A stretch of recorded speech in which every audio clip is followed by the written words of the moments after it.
Hey guys, welcome back to the Homestead. My name is Mike and we've got a cool video today that doing something we don't usually do. We're doing an unboxing and we're going to be unboxing this Milwaukee M12 garden shear tool that I just got. So hopefully this will replace the traditional hand shears, hand pruners that we use so much on the channel here for everything. Now we're going to unbox this. I'll give you guys my first impressions. We'll get it all set up. I'll show you guys how to use it in real time because I've never used this thing myself. And then we're going to actually prune a bunch of these fruit trees behind me here for the winter pruning that we do every winter. I have tons of videos on pruning, why we prune and the types of cuts when pruning. I'll reference some of that information in this video. So without further ado, let's jump right into this thing. All right, jumping onto the bench here, we got the tool. Let's unbox this. I'll give you guys my first impressions on what we're working with. So just to go over some of the specifics, this is it's called the Milwaukee brushless M12 pruning shears, and it doesn't come with any batteries, but it'll fit any M12 Milwaukee battery. And I actually have some of those right here. I didn't go out and purchase these. These are just ones that I have. But this is what an M12 battery looks like. And you can find information on these, anywhere really on Amazon is probably where I would go to buy them. And I also bought the tool itself from Amazon, a little more than $100. I think it was like $120. So we'll see what it does and if it actually does replace the garden shears, the hand shears. Let's dive into this thing.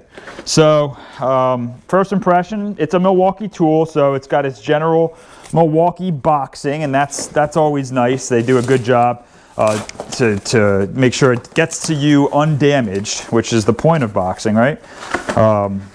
Pulling it out here, what do we got? I guess I pulled from the top, the forward. I guess be careful not to cut yourself as you pull this stuff out. And that's it. That's everything that's in the box there. So we got the tool itself, pretty straightforward. We've got the, it looks like safety, cap. Honestly, I usually throw these away. They never tend to stay with the tool. I'm pretty crazy. I throw tools in bags, backpacks, on the tractor. This is usually the first thing to fall on the ground somewhere, so I'm not even gonna use that. You guys can use it if you'd like. So using my M12 battery, let's see, hopefully we have a good charge on this thing. It goes right in the back there, pretty self-explanatory. Let's see how to remove it. I'm pretty sure you just squeeze and pull. So just like that, there's two little squeezies on these batteries. I don't know what the new batteries do. These are pretty old, but M12 is an M12 and it fits right in. So that's that. Let's test it. Looks like there's a power button. We'll hit that. We got a green light and what looks like two separate features there. Now these modes, I did a little reading. They open and close the shears at a faster pace. I'm going to go ahead and assume that the smaller one it'll open shorter and close faster, right? Because it has less of a distance to travel. And then the larger one is going to open wider, but it's going to take longer for it to open and close and go through that revolution or that cycle. So here's the long one. Let's give it a shot. It's got these two triggers on it. One is the safety. It looks like this one will be the safety, and this one is the actual trigger to make it move. And of course, without pushing the safety, you're not going to be able to get it to open and close. So we're in that larger mode. Let's go ahead and pull the safety down, pull the trigger. And there you go, it closes and it opens. And now we're in that larger setting there. Hold it again, you're holding the trigger down, letting the trigger go, it opens and closes. And that's kind of how that goes. So let's see, I'm gonna do a half pull. I saw that it just closed halfway. So if I do a half pull, oh, look at that. See, you can actually determine how far it closes by how much you push the trigger in, which is cool. So, that's the larger setting there. So let's go to the shorter setting. And let's see what that does. And I would imagine it's just gonna open up much shorter there. And that's a beautiful feature because when you're cutting small branches, you want to go quick. You don't necessarily want to have that whole travel open and close. So That's the those are the two settings there. Pretty self-explanatory. The tool looks like it's definitely Milwaukee quality. And I just want to note, there is a little what do you call that? Like a laser etched for your fingers. This thing will probably cut your finger clean off. I wouldn't test it. I wouldn't try it. I'd be very careful while using this because if you put your finger in the wrong place, well, you're not going to have a finger anymore. So be careful when you use this thing. I'm sure going to be careful myself. And yeah, that's that. Let's get outside now. Let's go and test this thing, guys.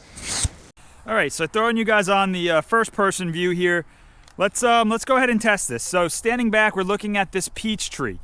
Beautiful peach tree here. We get tons of peaches on it, and as a matter of fact, looking at the tree itself, there's still some peaches hanging on it that we just never got. So that's pretty cool to see. But that's the tree.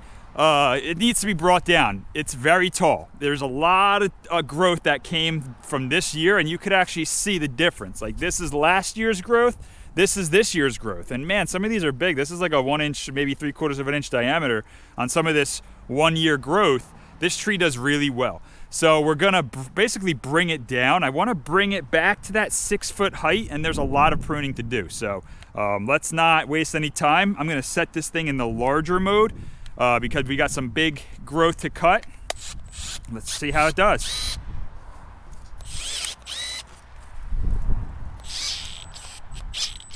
Oh, see, it doesn't want to cut through that. That's almost too much for it. All right, that was a pretty big cut though, about 3/4 of an inch. It made it through it, but yeah, that was its first little challenge there.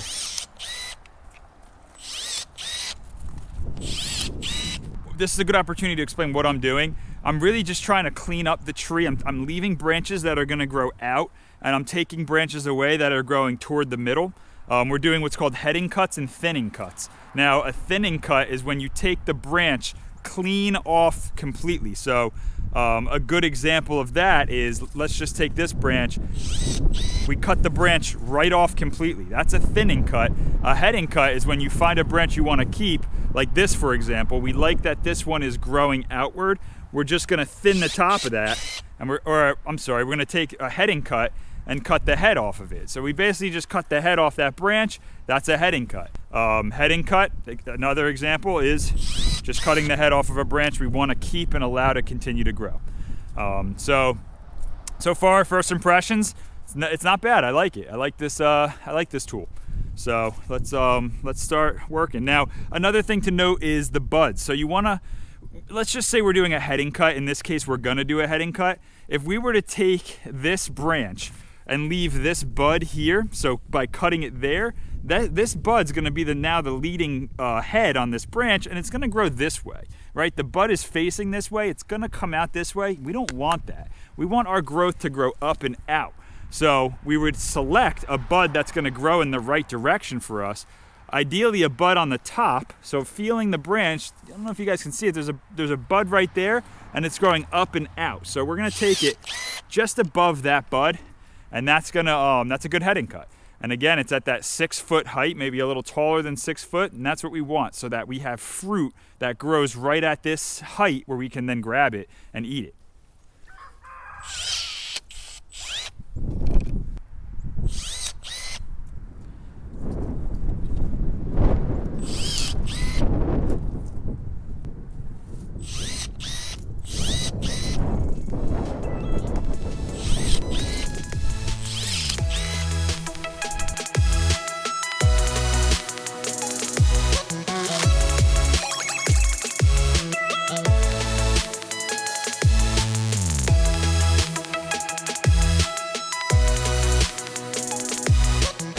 All right, so there you have it. There's the peach tree. It's all pruned up. You can see we really shaped it nicely. We brought it all down to about 6-7 foot tall, and that's exactly what we were going for to enter this 2025 growing season. So this tree's ready to go. Now, to finish off the review of this thing, it definitely has a place. It did a great job. I enjoyed using it. It helped my wrist and my strength in my hand when cutting that larger diameter stuff. However, I think that the garden pruners or the hand shears will always have a place in my tool shed. I'll probably always keep them in my pocket. One, they're a lot smaller smaller. They're easy to put in your pocket too. They do a lot better with like the smaller diameter, more like tighter, meticulous cuts.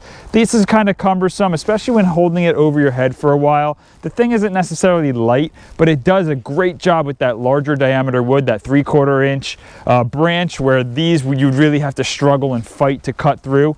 That's where these really shine. They also, it's a fun tool to use.